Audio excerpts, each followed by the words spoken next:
Tototo, bonjour. Je suis Leila, psychologue et chrétienne, et je te souhaite la bienvenue dans les crênes de Samak. Alors, nous revoilà, nous continuons tranquillement notre progression dans notre attitude de gratitude.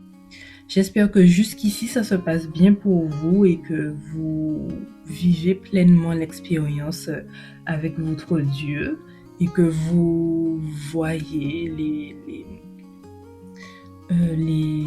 bienfaits de la gratitude. Alors, aujourd'hui, ce sera peut-être un peu plus compliqué. En tout cas, moi, c'est quelque chose qui est difficile à faire, mais qui est quand même important de faire. Aujourd'hui, nous allons remercier Dieu pour les portes fermées.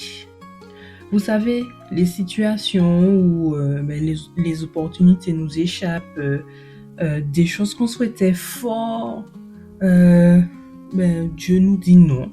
Il nous regarde dans les yeux comme un papa, comme un parent, puis il nous dit non, en fait. Et ce sont ces situations où on a mal, on ne comprend pas que Dieu Tout-Puissant n'ait pas ouvert la porte pour nous, qu'il n'ait pas fait quelque chose de miraculeux pour nous, et que ça se passe pas comme on avait espéré. Mais vous savez, ça fait aussi partie des bénédictions de Dieu. Le verset de la dernière fois d'Apocalypse 3, le verset 7, en fait la deuxième partie de ce verset-là dit que Dieu est celui aussi qui ferme les portes et que nul ne peut ouvrir. Apocalypse 3, le verset 7. Donc oui, il y a aussi des portes que Dieu va fermer, donc de façon visible, ce sera vu comme du négatif pour nous, mais s'il les ferme, c'est du positif. Parfois, on va penser que ce sont des attaques sataniques, on va se tromper, alors que ce sont des protections de Dieu, des protections divines, ce sont des redirections de Dieu, ou peut-être une pause que Dieu veut nous soumettre, ou je ne sais quoi d'autre. Je vais vous laisser faire votre propre analyse de vos situations. Et pour cela, il est important que nous remercions Dieu. Le chanteur Ryan Labiche a dit dans sa chanson Bénédiction, et même ça au Pacaba, moi, c'est bénédiction quand même. Même ce que tu ne me donnes pas, ce sont aussi des bénédictions. Ce sont des bénédictions quand même. Et en effet, toute chose concourt à notre bien. Toute chose concourt au bien de ceux qui aiment Dieu. Cela se trouve dans Romains 8, le verset 38. Alors, je répète, remercions Dieu pour cela.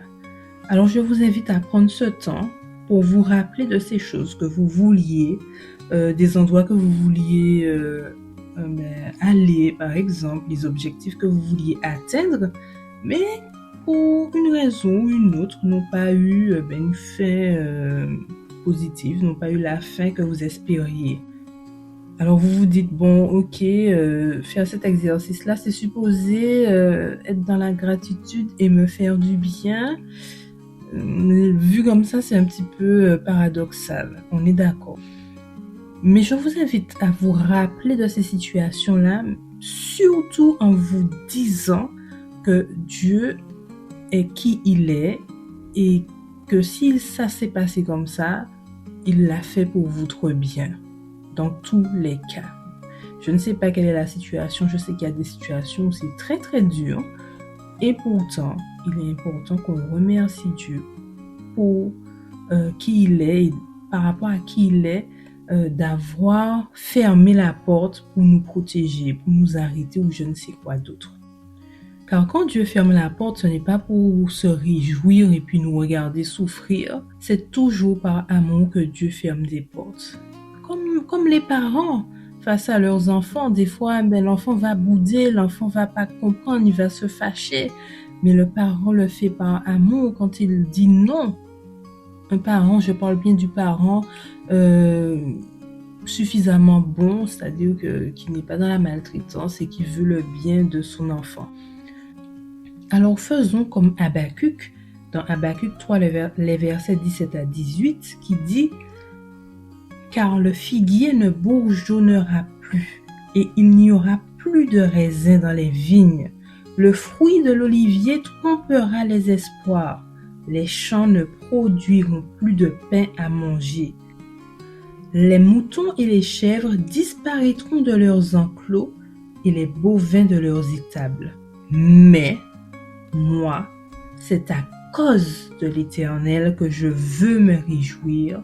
J'exulterai de joie à cause du Dieu qui me sauve. » Alors faites-le, même si le cœur est serré, même si vous ne comprenez toujours pas pourquoi il l'a fait comme ça. Faites ce pas d'humilité de lui dire merci, en n'oubliant pas qui il est. Allez, continuez à partager autour de vous ces épisodes de podcast. Gardez le cap, maintenez l'attitude de gratitude et on se retrouve vite pour la prochaine capsule. Et puis, je te dis à bientôt dans les Grains de Tsamak, cet espace de développement et d'éclosion qui t'est dédié.